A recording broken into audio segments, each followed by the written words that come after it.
A representatividade, a democracia, a cidadania no Brasil, ela sofreu avanços e retrocessos, né.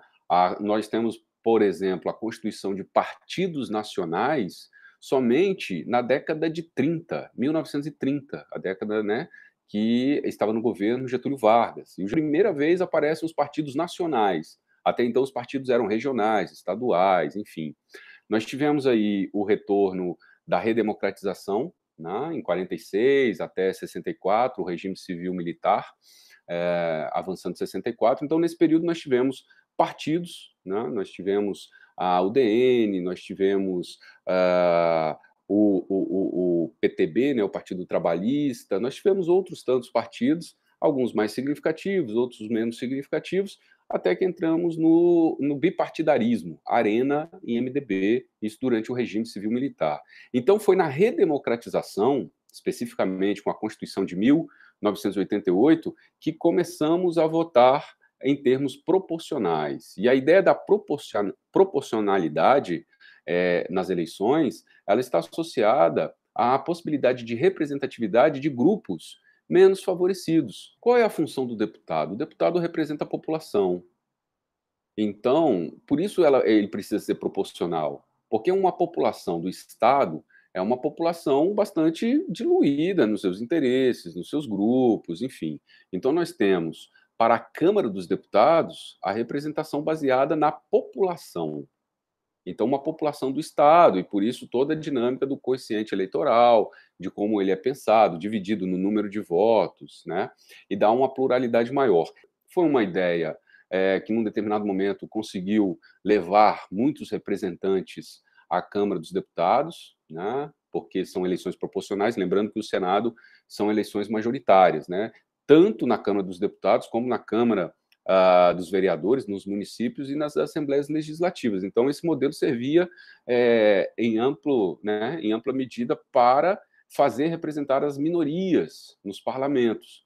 Ocorre que é um sistema que ele precisa ser aperfeiçoado, porque em um determinado momento os tais puxadores de voto começaram, então, a colocar no parlamento pessoas com assim, sem a mínima condição de representatividade, de serem representantes de um grupo, de uma classe social, de uma corporação, enfim, de uma vinculação econômica. Então, não é um sistema completamente perfeito, obviamente, ele precisa ser respaldado, ele precisa ser aperfeiçoado, mas eu acredito que foi um grande avanço na Constituição de 1988 a aplicabilidade desse modelo proporcional. Considerando a representatividade após a redemocratização, e levando em consideração a Constituição de 1988, as coligações elas foram pensadas no sentido de fortalecer os partidos menores, né? Partidos, por exemplo, que não conseguiriam, mesmo com a dinâmica da representatividade proporcional, colocar os seus candidatos no parlamento. Então, a ideia era unir forças entre partidos que comungasse as mesmas práticas políticas, as mesmas pautas, as mesmas ideias, né, a defesa dos mesmos projetos de país, enfim. O que, de fato, se revelou com as coligações foi um fortalecimento não de partidos políticos pequenos, mas com representatividade, mas de partidos políticos pequenos que se tornaram, né, durante esse processo, legendas de aluguel.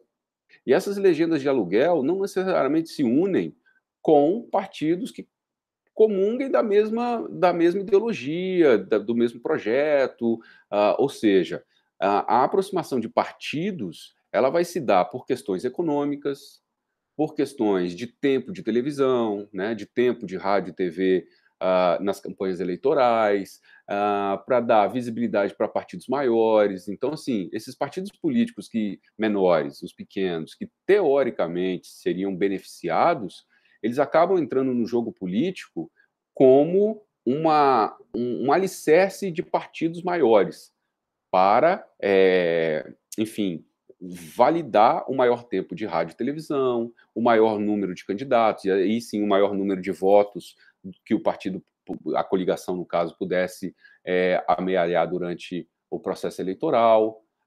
Então, a ideia de coligações, né, que elas estão proibidas desde 2020 no Brasil, então já é um processo, né, que já vem sendo discutido há um bom tempo, foi um avanço, né, o fato de você fortalecer a ideia partidária, né, e não simplesmente candidatos avulsos. Porque, imagine, uma campanha eleitoral é muito cara. E se você tem um candidato que tem condições financeiras, econômicas, de bancar uma campanha eleitoral, ele acaba se tornando um representante sem necessariamente dever algo a alguém, né? Dever algo em relação à sua eleição, a um grupo eleitoral que o promoveu, a deputado, enfim, a quem financiou a sua campanha. Então, por isso é importante pensarmos em um fundo público, né? Obviamente que a gente pode discutir o valor destinado aos partidos, né, políticos, mas é de suma importância que os partidos políticos tenham financiamento público de campanha para permitir que todos os grupos sociais possam ser representados e possam participar do processo eleitoral.